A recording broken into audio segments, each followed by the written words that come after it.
Hello and welcome to Variation 38. Variation 38 and its sub-variations is very much like Variation 34, and it will sound like I'm repeating myself because many of the principles are the same.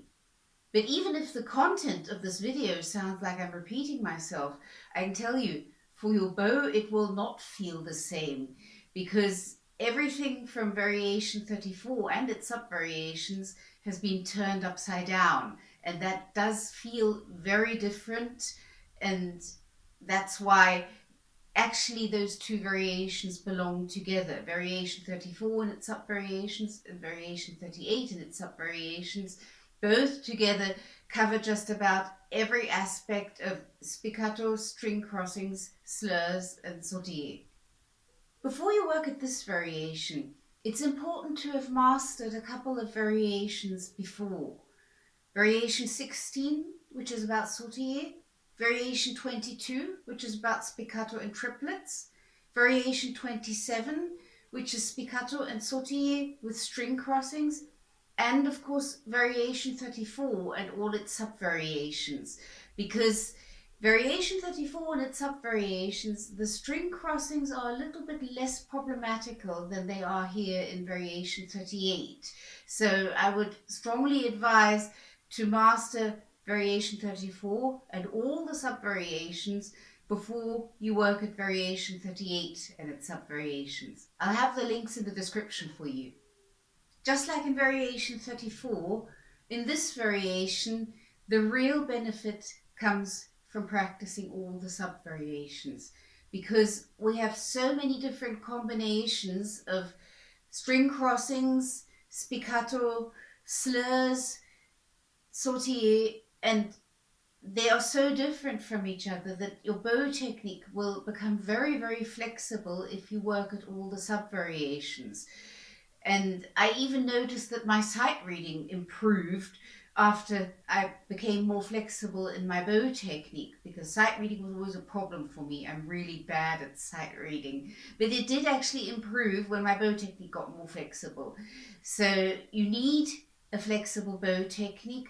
Also, if you play in an orchestra, you need a very flexible bow technique. So study all the sub-variations, not just the main variation. Start by practicing this variation in double stops.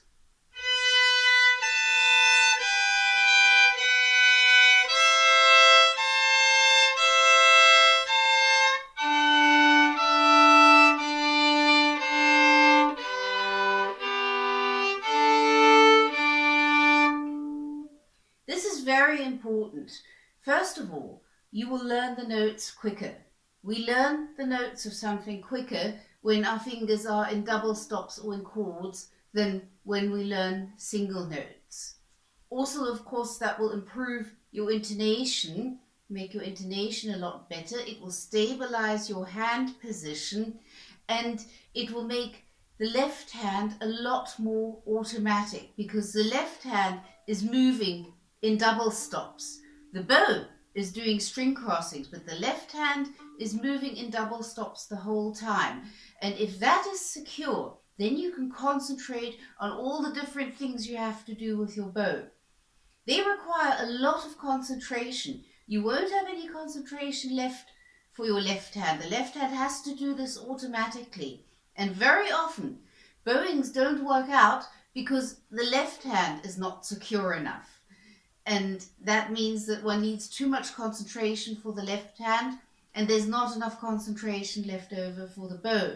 So make sure your left hand is very secure and can move through this variation in double stops automatically, so that you have all the concentration you need for the various different string crossings and bowings that we're doing. In bar 11, we're in half position, and in bar 12, we're in first position again.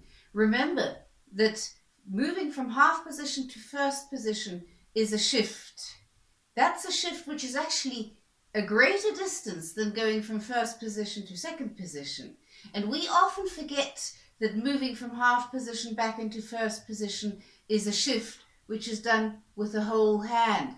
And if we don't do that, then we often have an incorrect hand position, which leads to intonation problems. So remember, moving from bar 11 to bar 12 is a shift.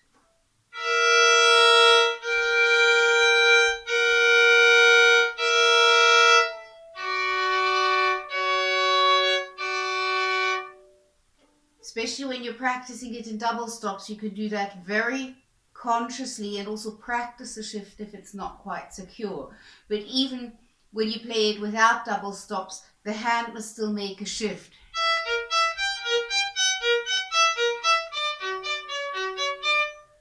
So that's an important thing to remember. When playing this variation in double stops has become secure and starts feeling easy, then you can start working at the bowings. Start by just doing the bowing on open strings.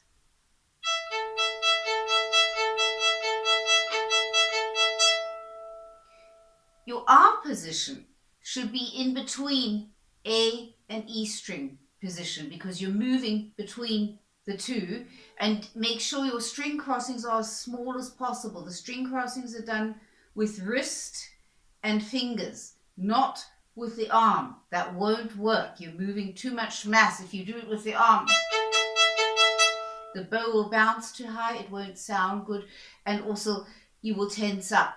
So make sure you put your arm position in between the two strings, in between A and E string.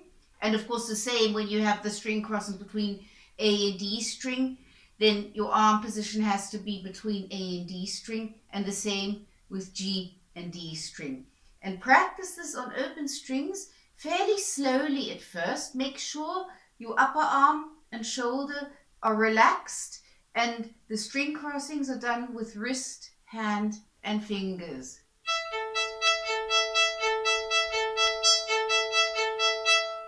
And practice that on all strings.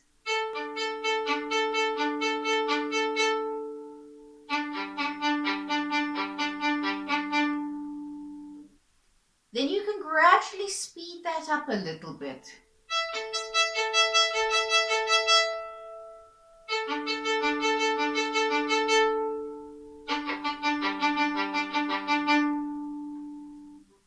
The most important thing, particularly when we have spiccato with string crossings, and the string crossings are rather tricky in this variation, more tricky than they are in variation 34. So with spiccato in general, but particularly when we have tricky string crossings, it's very important to keep the upper arm and the shoulder completely relaxed, particularly the triceps. That tenses up easily, and the shoulder also tenses up easily. The secret to having an even spiccato is to keep the arm, hand and shoulder completely relaxed. The reason for this is that the bow bounces on its own. We just direct on which string it bounces when, but the bouncing itself is done by the bow, and the bow will always bounce regularly. But if we're tense somewhere, then we can't react quick enough to what the bow is doing, and that leads to an uneven spiccato. It doesn't work out. So the secret to having a very even spiccato is to keep your arm, hand and shoulders completely relaxed. So you have to keep on feeling into your arm and shoulder and hand as well to find out if there's any tension there. The bow hand itself is more of a passenger than a driver in this, because the bow bounces on its own. The hand just influences it very slightly, and it feels more as if your hand is a passenger than a driver. And if it's completely relaxed, then it can react very quickly to everything that's going on. If there's any tension anywhere, then that reaction will come too late, and that leads to the spiccato not being even.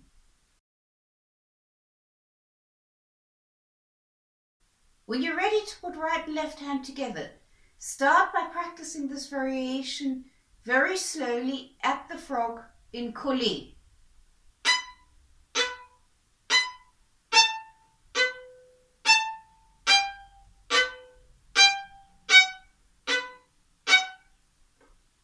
Give yourself enough time to catch the string and speed that up slightly when you feel you've mastered this in collet at a slow speed.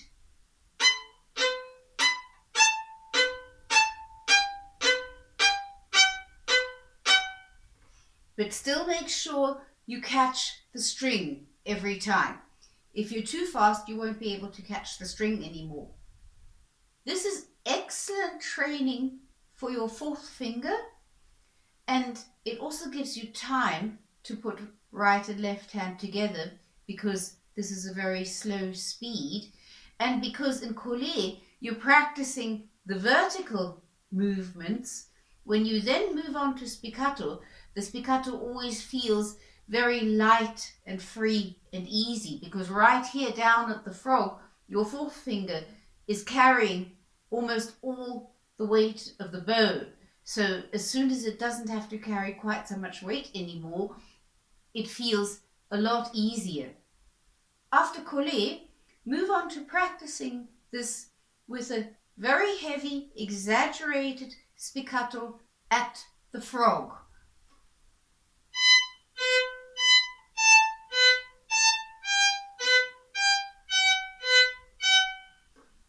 That has an exaggeration of the finger motion. One could also call it finger bowing with the bow changes in the air, because finger bowing normally would be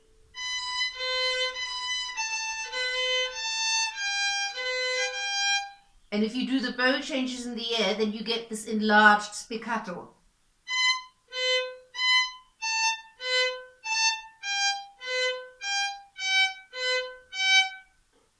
This is an excellent preparation for spiccato, because you're exaggerating the finger motion and the bow is on the string longer than it is off the string. It's on the string quite a long time. You're using quite a lot of bow, as much bow as the finger motion can produce. Then speed that up a little bit, stay at the frog.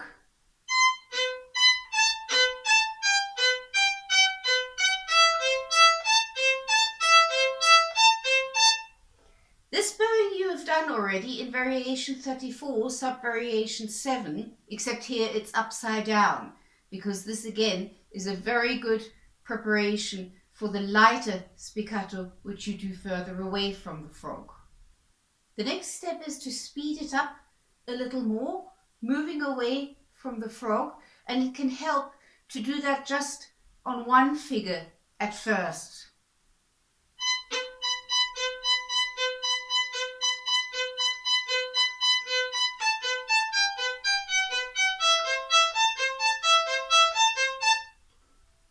For a nice sounding brushy spiccato, the movements are more horizontal than they are vertical. So you're keeping the bow on the string quite a long time. You get that with a lot of finger motion.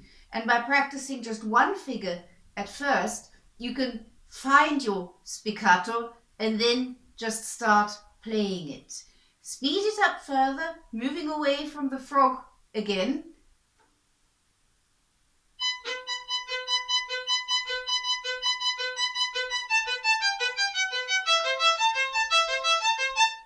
Make sure you don't bounce too high, because otherwise it won't sound good. Tilt your bow a little bit towards the fingerboard to reduce the tension of the hairs. If you play this with all the hairs and the bow stick directly above the hairs, there's too much tension and the bow will bounce too high, and that doesn't sound. That doesn't sound. You get too much noise. To have a brushy spiccato, you tilt the bow towards the fingerboard, reducing the tension of the hairs, and that way it becomes more horizontal. The bow doesn't bounce very high at all, perhaps a millimeter or two at the most, so you can actually see how high your bow is bouncing. If you can hardly see it leave the string, then you've got a nice horizontal spiccato. Just like when you were practicing this on open strings, make sure that your hand, arm and shoulders are relaxed the whole time, because otherwise you won't be able to follow what the bow is doing and the spiccato will not be even. So your hand, arm and shoulders have to be very relaxed the whole time. Don't go above a speed where this is possible. If you speed up too much, then you're more inclined to tense up, and that doesn't help you. Rather play it a little bit slower, completely relaxed, because it will get faster over a longer period of time. So don't be too ambitious with speed here. It's lots of string crossings. The hand has to follow what the bow is and allow the bow to do its bouncing on its own, and that's only possible if your hand, arm and shoulder are completely relaxed. Okay, I hope you find this useful. As always, let me know in the comments if you have any questions, and happy practicing.